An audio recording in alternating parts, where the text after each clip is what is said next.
আসসালামু আলাইকুম ভিউয়ার্স, আমি আজকে রান্না করতে যাচ্ছি মুরগির মাংস দিয়ে ছাদ বাগানের টমেটো দিয়ে মুরগির তরকারি যাকে বলে। এই যে আমি অলরেডি কড়াই চড়াই দিছি, এখন গরম হচ্ছে, অলরেডি চুলা ধরাই দিছি, তেল ঢেলে দিব।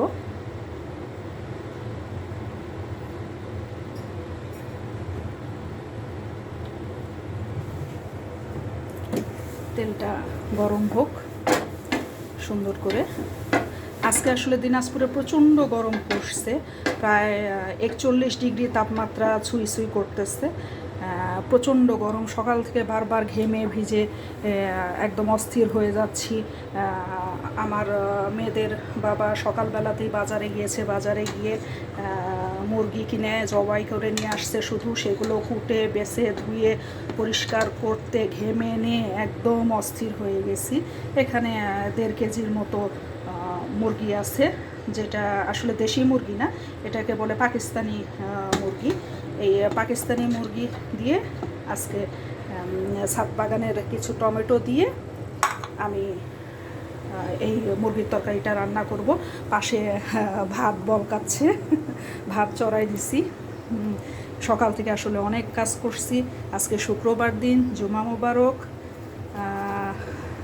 রান্না শুরু করছি। এই যে পেঁয়াজ দিয়ে দিচ্ছি, বিসমিল্লাহ।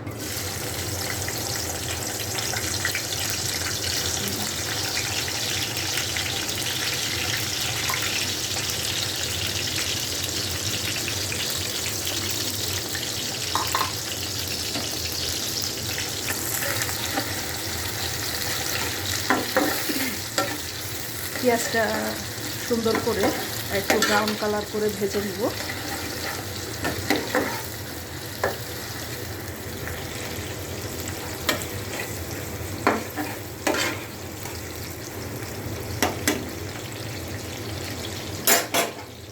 এখন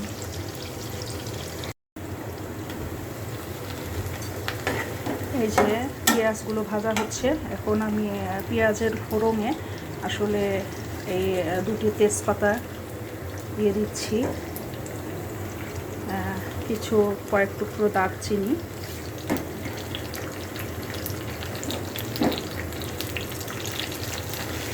দিয়ে তেজপাতা দারচিনিটা দিয়ে একটু ভেজে নিচ্ছি। এভাবে ভেজে নিলে আসলে খুব সুন্দর একটা ফ্লেভার বের হয়। এবং এখানে কিছু আমার এই যে এলাচ দিয়েছি, এলাচ ফল মশলা, সেটাকে থেতো করে নিচ্ছি। আসলে এইভাবে থেতো করে নিলে, ফাটিয়ে দিলে এর পরিপূর্ণ স্মেলটা সম্পূর্ণ তরকারির ভিতরে বের হয়ে আসে।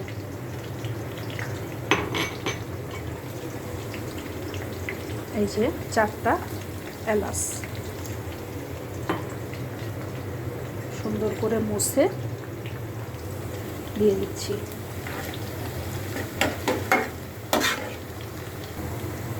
লবণ, এটা যে যার স্বাদ মতো লবণটা দিয়ে দিবেন।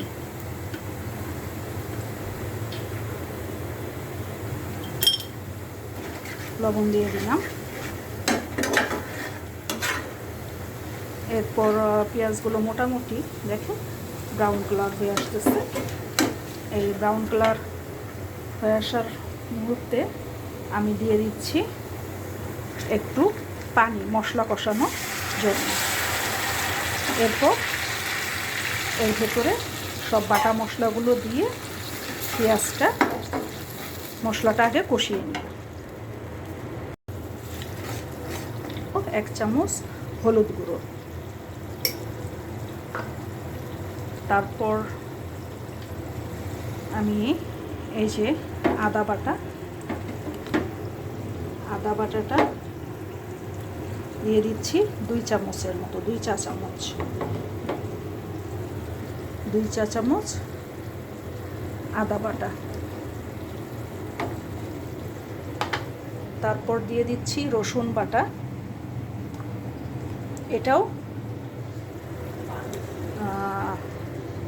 এটাতে 2 চামচ রসুন বাটা দিয়ে দিচ্ছি, রসুন বাটা। এরপর দিয়ে দিব মরিচ বাটা। আমি মরিচটা আসলে বেটেই রাখি, মরিচ ভিজিয়ে, শুকনা মরিচ ভিজিয়ে বেটে রাখি। এটাতে তরকারির স্বাদটা আসলে 1 চামচ মরিচ বাটাই দিলাম। এটা প্রচণ্ড ঝাল, যাকে বলে কারেন্ট মরিচ। আর এইখানে বেটে রেখেছি ধনে এবং জিরে একসাথে করে বেটে রাখা। এটা দিয়ে দিচ্ছি 2 চামচের মতো।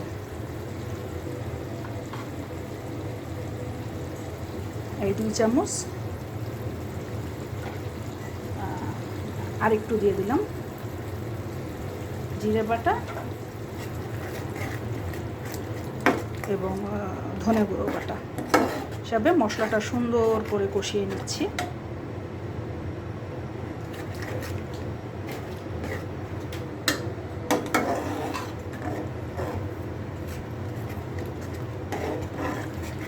আর এই কষানোর ভিতরে আমি দিয়ে দিব আর একটা আমার সিক্রেট গরম মশলা, যেটা আমি মাংসের জন্য, মুরগি, গরু গোস্ত এগুলোর জন্য নিজে থেকে তৈরি করেছি। অনেক রকমের মশলার সমন্বয়ে তৈরি গরম মশলা গুঁড়া। সেটা এই যে আমার স্পেশাল গরম মশলার গুঁড়া 1 চামচ দিয়ে দিলাম। এখন সুন্দরভাবে সবগুলো উপকরণ একসাথে করে সুন্দর করে একটু তেল উঠে আসা পর্যন্ত মশলাগুলো কষিয়ে নিচ্ছি। এই সুন্দর করে মশলাগুলো কষিয়ে নিয়ে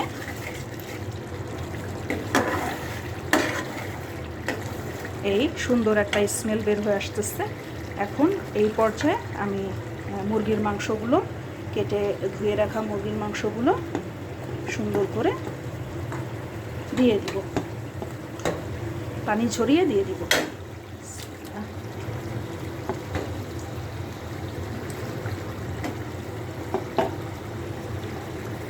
আমি আসলে খুব ভাজা ভাজা, খুব কষিয়ে একদম খুব তেলে ওঠা, খুব প্রচণ্ড মানে কষাতে কষাতে একদম লাল করে ফেলা এরকম তরকারি খুব একটা পছন্দ করি না বা খাইও না, খুব কম খাই। এটা হচ্ছে আমি হালকা কষিয়েই আমার সমস্ত সব তরিতরকারিগুলোই রান্না করি। মাংস বলেন, মুরগির গোশ, গরুর গোশ, খাসির গোশ, যেটাই বলেন না কেন, মোটামুটি মিডিয়াম কষিয়ে আমি রান্নাটা কমপ্লিট করি। এটাতে আমার মনে হয় তরকারির পুষ্টিগুণটা খুব ভালো থাকে এবং স্বাস্থ্যের জন্য খুব ভালো। এবং এই প্রচণ্ড গরমে যত কম ভাজা, যত কম মশলাযুক্ত তরকারি খাওয়া যায় ততটাই শরীরের জন্য খুব ভালো। এবং খুব একটা ভাজাভাজি করি না। এটা 10 মিনিটের মতো আমি ঢেকে রেখে দেব কষানোর জন্য, কুক হওয়া পর্যন্ত। এই যে কষাবো, তারপর আমি এটা 10 মিনিট পরে কিছুক্ষণ নাড়ানাড়ি করে সুন্দর করে কষিয়ে নেব। এখন এটা আমি ঢেকে দিচ্ছি।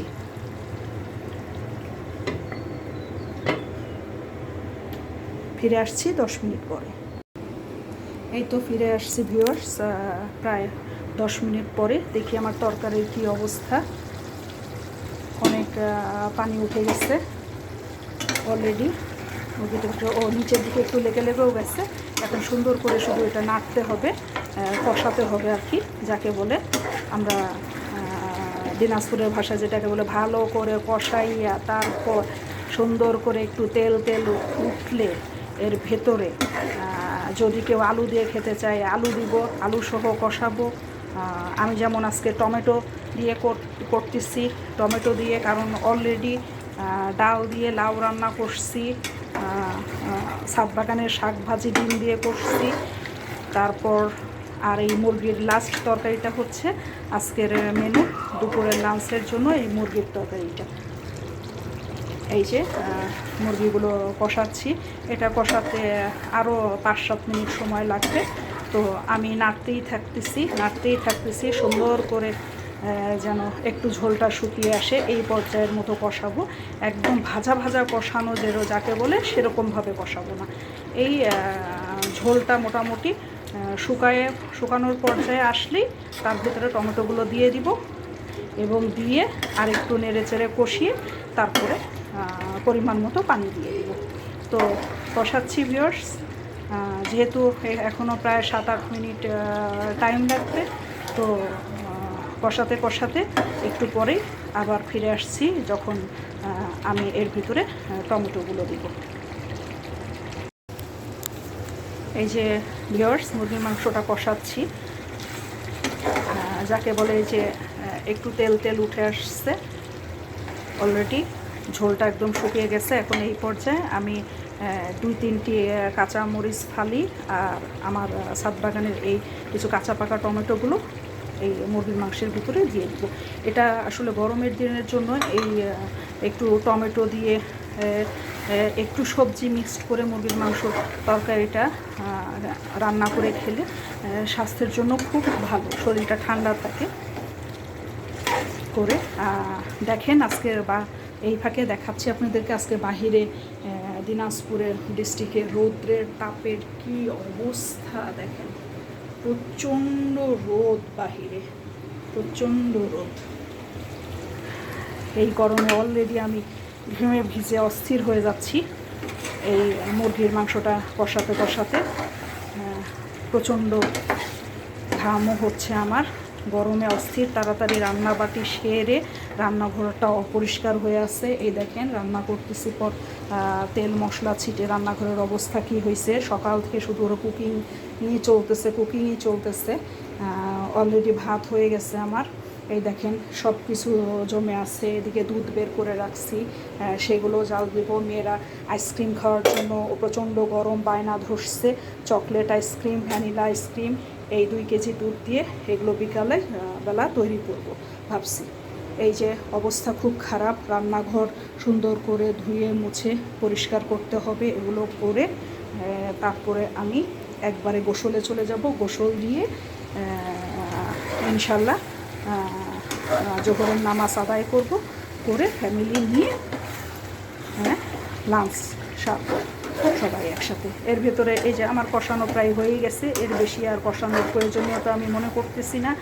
তেল উঠে গেছে, এত বেশি ভাজার আর দরকার নেই। পরিমাণ মতো সঠিক সব মশলা দিলে এবং পরিমাণ যদি সব কিছু ঠিক থাকে তাহলে আর এত ভাজাভাজির আর দরকার কি। হ্যাঁ, সিদ্ধ হয়ে গেলেই তো হলো এ করে। হ্যাঁ, এবং সিদ্ধ হতে যতটুকু টাইম, এখানে হায়েস্ট 20-25 মিনিটের ভিতরেই এই মুরগির তরকারিটা আসলে হয়ে যাচ্ছে রান্না। আপনাদেরকে তো আর 20-25 মিনিট এতক্ষণ টাইম ধরে দেখানো বা দেওয়া সম্ভব না। তো এই কারণে ভিডিওটা আমাকে শর্টকাটে আনতে হয়, 10-12 মিনিটের ভিতরেই নিয়ে ফেলতে হয়। এই যে অলরেডি মশলাগুলো লেগে যাচ্ছে, আপনারা দেখতে পাচ্ছেন। এই হয়ে আসছে। এখন আমি একটু পরিমাণ মতো জাস্ট কুক হওয়ার জন্য পানি দিয়ে দিব। এই একদম খুন্তিটা ধুয়ে টুয়ে পরিষ্কার করে মশলাগুলো যেন সব এই পরিমাণ মতো পানি দিয়ে দিলাম। বাস, তারপরে সুন্দর করে একটু নেড়ে ঢেকে দিব। জাস্ট 7-8 মিনিট কুক হবে, হলেই অলরেডি মুরগির মাংসগুলো দেখেন একদম সেদ্ধ হয়ে গেছে। একদম মুরগির মাংসগুলো সেদ্ধ হয়ে গেছে। এই তরকারিটা গরমের দিনের জন্য খুব ভালো স্বাস্থ্যের জন্য, কারণ অত বেশি ভাজাভাজির ঝামেলা নেই। জাস্ট এভাবে এখন ঢেকে দিব। 7-8 মিনিট কুক হওয়ার পরে আমার তরকারি রান্না কমপ্লিট হয়ে যাবে। ঢেকে দিচ্ছি। এই তো 7-8 মিনিট পরে আমি ফিরে আসতেছি, দেখি আমার তরকারির কী অবস্থা। হ্যাঁ, অলরেডি তরকারি হয়ে গেছে, মাশাআল্লাহ। হ্যাঁ, তরকারি সেই ফুটা ফুটতেছে। এমনিতেই তো গরম, তার ভিতরে হ্যাঁ আমি এই পরিমাণ ঝোলটুকুই রাখবো। আসলে 2 বেলা খেতে এতটুকু ঝোল লাগবেই, দুপুরে এবং রাতের জন্য। এ করে আলহামদুলিল্লাহ তরকারিটা আমার যেভাবে চেয়েছিলাম ঠিক সেভাবেই রান্না অলরেডি হয়ে গেছে। এই দেখেন সব সেদ্ধ হয়ে গেছে। বাস, এর ফাঁকে আমি একটুখানি চেক করে দেখেছি যে লবণ ঝাল সব কিছু ঠিক আছে কি না। সো অলরেডি সব কিছুই পারফেক্ট।